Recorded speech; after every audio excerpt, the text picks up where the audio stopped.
आज सवाल 24 लाख छात्रों का है जो देश की सबसे बड़ी अदालत से इंसाफ की उम्मीद लगाए बैठे हैं। धांधली और पेपर लीक के बाद नीट यूजी की परीक्षा दोबारा कराने की मांग कर रहे हैं और उनकी याचिका पर आज सुप्रीम कोर्ट में सुनवाई भी हुई।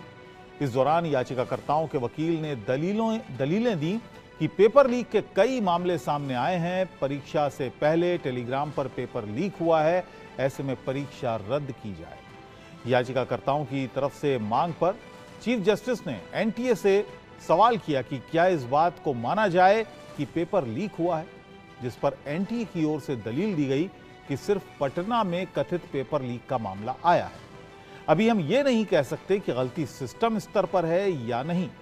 सुप्रीम कोर्ट ने एनटीए और याचिकाकर्ताओं की दलील को सुनने के बाद कहा कि इतना तो साफ है कि पेपर लीक हुआ है। जो कुछ हुआ उस पर हम आंख बंद नहीं कर सकते। साथ ही पेपर लीक की जांच कर रही सीबीआई को स्टेटस रिपोर्ट दाखिल करने के लिए कह दिया गया है।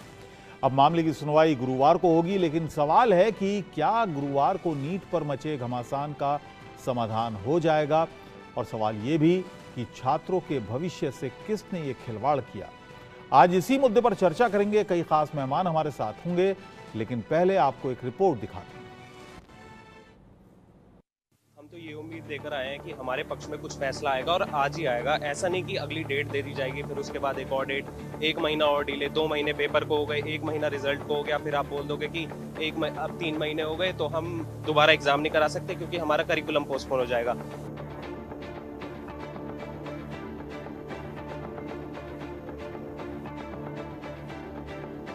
ये पेपर लीक हो गए, इतनी सारी चीजें हो गई हैं एग्जाम के अंदर, उसके बाद भी लोग कह रहे हैं कि नहीं, सैनिटी एकदम बरकरार है। सिर्फ 2 सेंटर्स हैं जिसके अंदर हुआ है, गोधरा में और एक पटना में, बाकी सब जगह एकदम फेयर कंडक्शन है और उन बच्चों के भी मार्क्स इतने नहीं आए हैं कि वो मेडिकल कॉलेज में पहुंच जाए। ये देश के उन लाखों छात्रों की आवाज है जिनके भविष्य के साथ खिलवाड़ किया गया, जिनकी आंखों में डॉक्टर बनने का सपना था, उनकी उम्मीदों को रौंदा गया।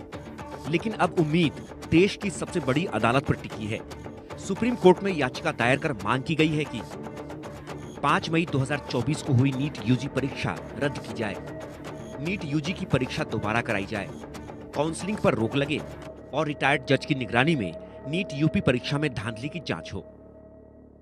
हम तो ये उम्मीद लेकर आए हैं कि हमारे पक्ष में कुछ फैसला आएगा और आज ही आएगा। ऐसा नहीं कि अगली डेट दे दी जाएगी, फिर उसके बाद एक और डेट, 1 महीना और डिले, 2 महीने पेपर को हो गए, 1 महीना रिजल्ट को हो गया, फिर आप बोल दोगे कि अब 3 महीने हो गए तो हम दोबारा एग्जाम नहीं करा सकते क्योंकि हमारा करिकुलम पोस्टपोन हो जाएगा। इसलिए हमें फैसला जल्द से जल्द चाहिए, क्योंकि हमारी लड़ाई तो समय के साथ भी है ना। अब हमारा करिकुलम एक डिसाइडेड होता है कि इस पीरियड में शुरू हो जाना चाहिए और इस पीरियड में खत्म हो जाना चाहिए। और जैसे सारी सरकार बोल रही है कि पेपर लीक लोकलाइज्ड है, आप मुझे बताओ, अगर पेपर लीक लोकलाइज्ड है तो सिर्फ इंटेलिजेंट स्टूडेंट्स ही क्यों बढ़े? सेकेंडरी है कि हमें एजुकेशन मिनिस्टर को हटाना है, एनटीए, ये सब बाद में भी चीजें हो सकती हैं, लेकिन अभी जो हमारे पास बिल्कुल भी, जैसे आपने कहा, हमारे पास बिल्कुल भी टाइम नहीं है। हम अगर रीनीट होगी तो भी हम उसके लिए पढ़ना चाहेंगे। हाँ जी, तो कुछ नहीं होने वाला। तो लोग कितने भी कल्परेट हो, लोग बच जाएंगे। हाँ, तो ये फैसला जरूर, तो ये फैसला बिल्कुल जल्दी से जल्दी आना चाहिए, बच्चों के हित में आना चाहिए। देश के 24 लाख छात्र सुप्रीम कोर्ट से यही गुहार लगा रहे हैं। देश की सबसे बड़ी अदालत से इंसाफ की मांग कर रहे हैं और इंसाफ की आवाज लगातार बुलंद होती जा रही है। नीट परीक्षा आयोजित करने वाली एनटीए के खिलाफ प्रदर्शन जारी है। आज फिर जंतर मंतर पर प्रदर्शन हुआ और मांग की गई कि पेपर लीक के दोषियों के खिलाफ सख्त एक्शन हो, परीक्षा रद्द की जाए और एनटीए के खिलाफ भी कार्रवाई हो। जन जागृति है। अगर सुप्रीम कोर्ट का फैसला खिलाफ रहा तो ये आंदोलन 5 साल यूं ही चलता रहेगा। कोटा से आते हैं ओम बिरला जी, परसों प्रोग्राम में गए वहाँ के कोटा के एक एलन नाम के बड़े इंस्टीट्यूट में। तो ये क्यों गए, जबकि बच्चों का पिछले साल 720 आउट ऑफ 720 2 बच्चे आए थे, इस बार 68 बच्चे आए हैं। जब तक हक नहीं मिलता है, जब तक लड़ाई का रिजल्ट नहीं आता है, जब तक हमारा देश का युवा ऐसे ही लड़ता रहेगा। सुप्रीम कोर्ट का आज हमें उम्मीद है कि सुप्रीम कोर्ट है जो देश का जो भविष्य है, जो युवा है, जो हमारे देश का स्टूडेंट है, उसके हक में ही देगा। अगर नहीं आएगा उसके हक में फैसला तो हमारे यूथ कांग्रेस उनके लिए रोडों पर, और हमारे जो कांग्रेस के नेता हैं वो संसद और विधानसभा में उनकी आवाज उठाते रहेंगे। नीट में धांधली को लेकर हो रही सुप्रीम सुनवाई के बीच सियासत भी गरमाई।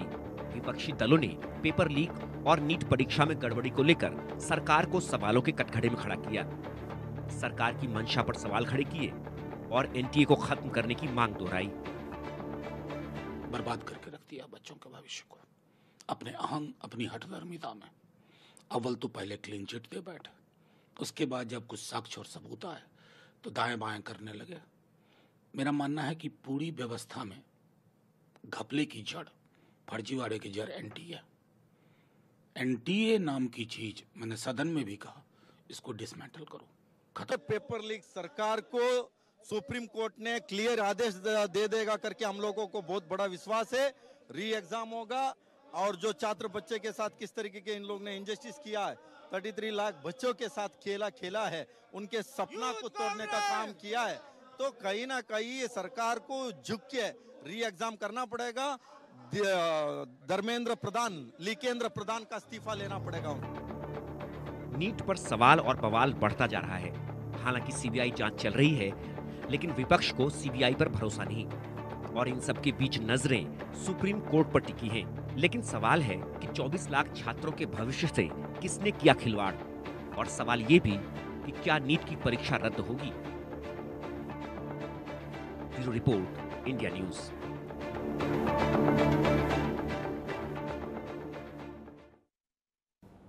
तो देश का सवाल में हम यही सवाल उठा रहे हैं जो आज का सबसे